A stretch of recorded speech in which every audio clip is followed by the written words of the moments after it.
안녕하세요. 구명모 법무사입니다. 개인회생을 신청할 때 중요한 사항은 한두 가지가 아니죠. 재산도 알아야 되고 소득도 알아야 되고요. 그 다음 또 부양 가족도 확인을 해야 됩니다.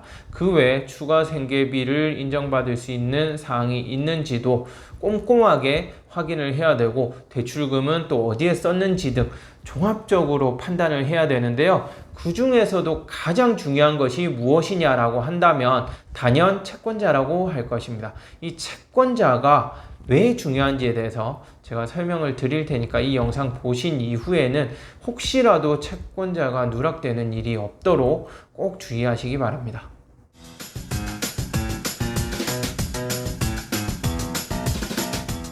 채권자의 경우에는 최근 대출을 받았다면 모를 리가 없겠죠.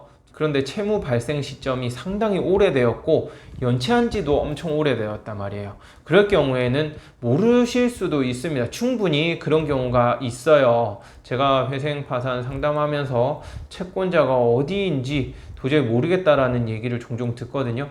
이 채권자가 가장 중요하다 했는데 채권자가 기억이 안 난다. 이럴 경우 어떻게 확인을 해야 되느냐? 반드시 확인을 해야 되거든요. 간혹 이런 말씀을 하세요.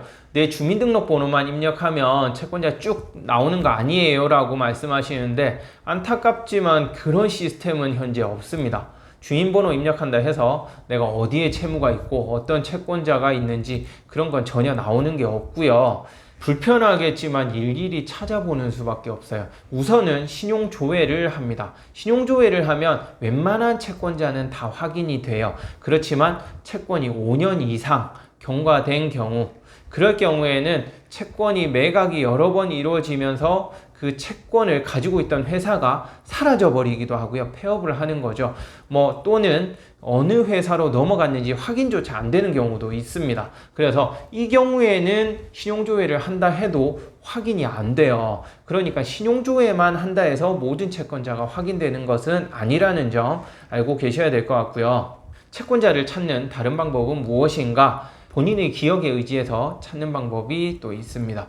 본인이 과거에 신용카드를 사용한 것 같다라고 한다면 그 카드 회사 명칭이 정확히 기억나지 않는다 하더라도 시중에 카드사에 전화를 해서 채무가 존재하는지 여부에 대해서 확인을 하는 것이 안전하다고 하겠고요. 전혀 기억이 나지 않을 때는요, 상대방이 소송을 제기했을 가능성을 염두에 두고 이 소송 제기 여부에 대해서 확인을 하는 방법이 있습니다. 이 채권자의 경우에도 오랫동안 채권을 회수하지 못하면 소송을 제기하거든요.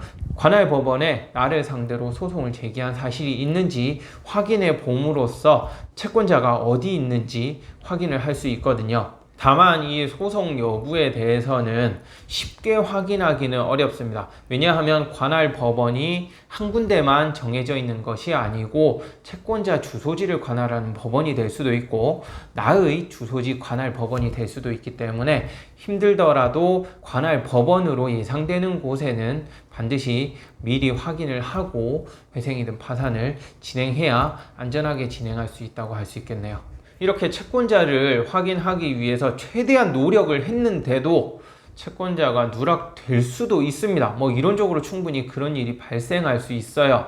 채권자가 워낙 오래돼서 완전히 기억 속에서 지워졌었는데 알고 보니까 여전히 채권이 존재하는 그런 일이 아주 간혹 발생할 수 있는데, 누락이 발생했을 경우에는 개인회생 인가결정이나 파산 면책을 받았다 하더라도 일정한 불이익이 발생할 수 있습니다. 이 불이익은 회생과 파산에 따라서 그 내용이 달라지거든요. 우선 개인 회생에 있어서는 채권자의 누락이 있는 경우 그 채권자에 대한 채무는 면책이 안 됩니다. 따라서 내가 면책 결정까지 받았다 하더라도 그 채권자에 대한 채무는 변제를 하셔야 돼요.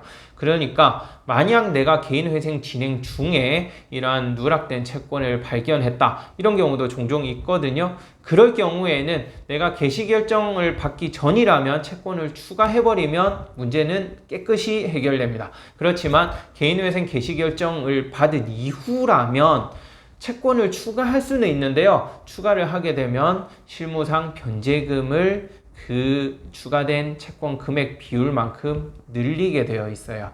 그래서 가급적이면 개시 결정 전에 채권을 추가하는 것이 안전하겠고요. 부득이 개시 결정 이후에 추가를 해야 된다 하면 그 추가된 채권 원금이 크지 않다면 그 사건 의뢰한 사무실에 문의를 해서 어느 정도 변제금이 늘어날지 확인을 한 이후에 채권을 추가하면 되겠습니다.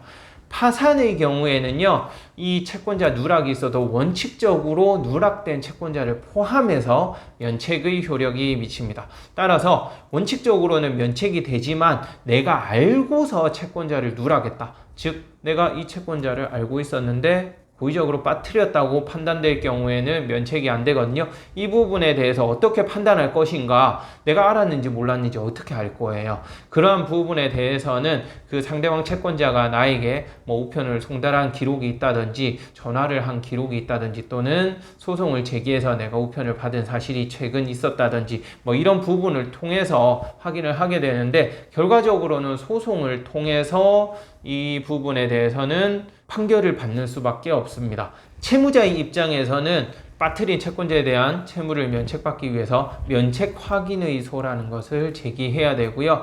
채권자가 만약 소송을 제기했다 그럴 경우에는 피고로서 그 면책 사실을 가지고 소송에 적극적으로 참여해서 다투는 방법밖에 없다고 하겠습니다. 결과적으로 회생의 경우에는 면책이 안 되는 불이익이 발생하고요. 파산의 경우에도 소송을 해야 되는 그런 문제가 발생하기 때문에 채권자를 정확히 파악하고 회생이나 파산을 진행하는 것이 중요하다고 하겠네요. 네, 끝까지 시청해 주셔서 감사하고요. 구독, 신청, 좋아요 꼭 부탁드리겠습니다. 그리고 이 영상 보시고 위 번호로 연락 오는 것은 제가 항상 직접 받고 상담하고 있으니까요. 언제든지 편하게 연락 주시고, 혹시 카카오톡으로 상담을 원하신다면 이 영상 설명란에 있는 카카오톡 주소로 연락을 주시기 바랍니다. 네, 감사합니다.